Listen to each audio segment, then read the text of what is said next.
भावना है। जहां बातों से काम चलता है, वहां दांतों से काम मत लो, लड़ाई झगड़े से दूर रहो।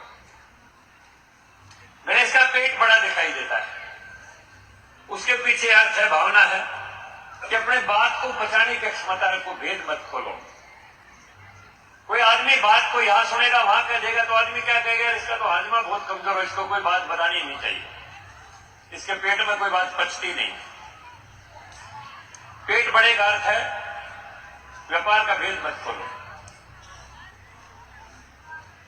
अब चूहे की सवारी, चूहे के ऊपर आदमी बैठ जाए, कचूमर निकल जाएगा। चूहा नुकसान और चंचलता का प्रतीक है। नुकसान का ध्यान रखो, चंचलता में कोई फैसला मत लो। और गणेश के 4 हाथ, 2 हाथों से कमाओ तो 2 हाथों से दान दो। और गणेश के एक हाथ में कलम दवात भी है। ये 100 वक्तम और 1 लिखतम बराबर होती है, समझते ना आप तो व्यापार की भाषा को, कि कलम के सूते रहो हमेशा, इसलिए एक हाथ में कलम और दवात। और इसके पीछे एक और भावना है। कार्तिक के उनके भाई थे, कार्तिक के कर्म का नाम है। शिव और पार्वती कहते हैं कि जो पृथ्वी के पहले 3 चक्कर लगा के आएगा, हम उसको अपना वारिस बनाएंगे।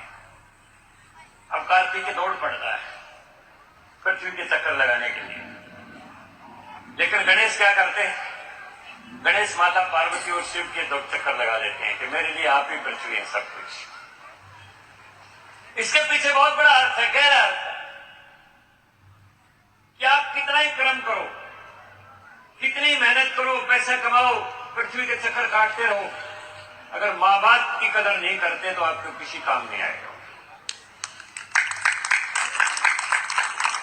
इसलिए पृथ्वी के चक्कर लगाने से पहले अपने मां बाप के चक्कर लगाने जरूरी है, उनकी सेवा, उनकी देखभाल करनी जरूरी है। लेकिन माता पिता तो भूल गए।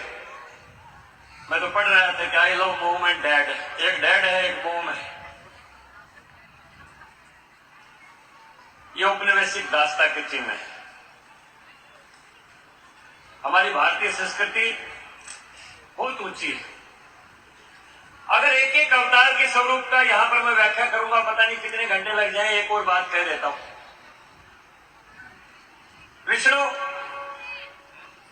5 नागफणों के नीचे लेटे हुए शांति से, लक्ष्मी उसके पैर दबा रही।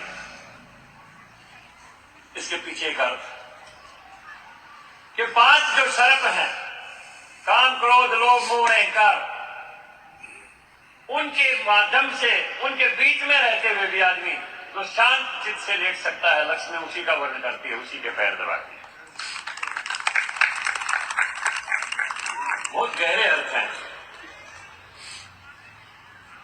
शिवलिंग और कुछ नहीं है, आदमी और औरत के जन्नांगों का इकट्ठा प्रतीक है। हम बेलपत्र इसलिए चढ़ाते हैं, सिखाने के लिए उनको लेके गए थे मक्का मदीना तक, कहनी के माध्यम से वंश बेल चलती है।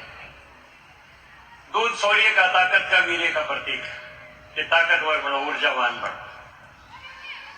लेकिन उसके ऊपर लगातार पानी पड़ता है कि वासना को ठंडी रखो, वरना सर्प का विकराल रूप धारण कर लेगी, इसलिए चारों तरफ सर्प लिपटाया हुआ। बहुत ही गहरे अर्थ हैं इनके पीछे। और मैं कहता हूं कि प्रत्येक स्कूल में भारत के स्वरूपों को पढ़ाने के लिए, समझाने के लिए बच्चों का एक पीरियड होना चाहिए। पुरानी संस्कृति को बिगाड़ के रख देते हैं, लड्डुअन का भोग लगे, मूसक की सवारी,